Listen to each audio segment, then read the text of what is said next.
My name is Harri Tervola. I was originally born in Finland and moved to Florida when I was 13 years old.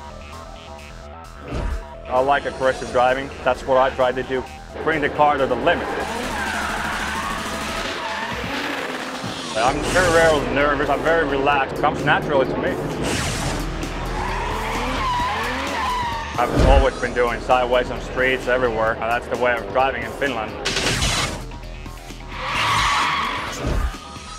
First time I heard about drifting was about 2 years ago. There was an event in the homestead, Miami. A couple of my friends came over to my shop and told me about it. As soon as I found out that it's an actual sport and people are at it, I immediately signed up and went down to Miami. So basically, the first time I drove a car, I was 6 years old. I had 2x4s with duct tape tied into my shoes, and I had to be standing. I was basically not sitting on the seat when I was driving. And I always remember I took my grandmother to work on the field. She's 68 at that time. She didn't have a driver's license. She was looking at me when I was 6 years old and was asking, "Are you sure you're going to take me there?" I said, "Hold on, we're going." One of the most popular sports in Finland is World Rally Championship. Rally is kind of like way of living in Finland. Kind of like England has football, the whole country turns into World Rally Championship whenever there's an event. I strongly believe that rally drivers will eventually move over to drifting as soon as the sponsors move over it. I see that it's going to happen in the near future.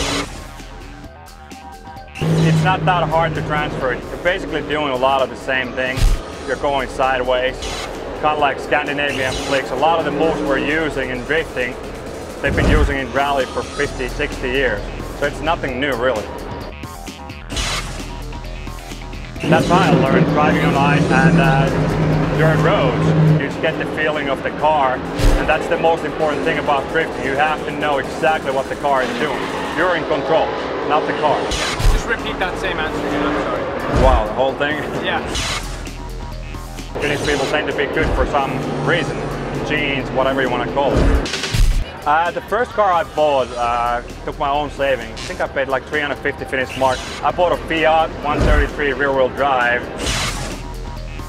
My drift car, the one that I drive, is a BMW 1990 535 turbocharged. I actually had that car for 5 years.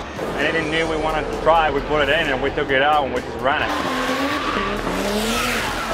Had some hard times and stuck with it, and it's taken me this far, and it's been an ongoing project. I always liked BMWs. I just wanted to be different from the Japanese cars. I wanted to stand out one way or another. I have a monster. There it is. You got it. Yeah, Lance wants to see it. Yeah, they all do. As far as the best drivers are in drifting, Tanikushi. He's NOB, no one better. That's why I nicknamed myself TIOB. There is one better. Not there yet. I really like his driving style. It's very aggressive, very fast. I think that comes from the background. He's also doing JCTC. So that gives him the speed, and he's not afraid of the speed. Japanese are not so much maybe into passing. I think that the drifting, how it originally started, is that the guy who's behind is supposed to follow the movement who's in front of you. He wasn't supposed to pass him, you're supposed to mimic. Unless the guy in front of you makes a massive mistake, then it's a different story. And Americans think a little bit differently. They think that, you know, it's a lot of racing, that they want to pass, and a lot of the spectators want to see it pass. Americans also going towards more and more speed, and I like that side of it. I like to go fast. I personally like the Japanese way of driving a little bit more. Minun nimi on Harri Tervola ja sä katsot vaan OctaneTV. First time I heard of drifting was in Okinawa, Japan. I was actually in the Marine Corps, and it turned out to be an after-work hobby.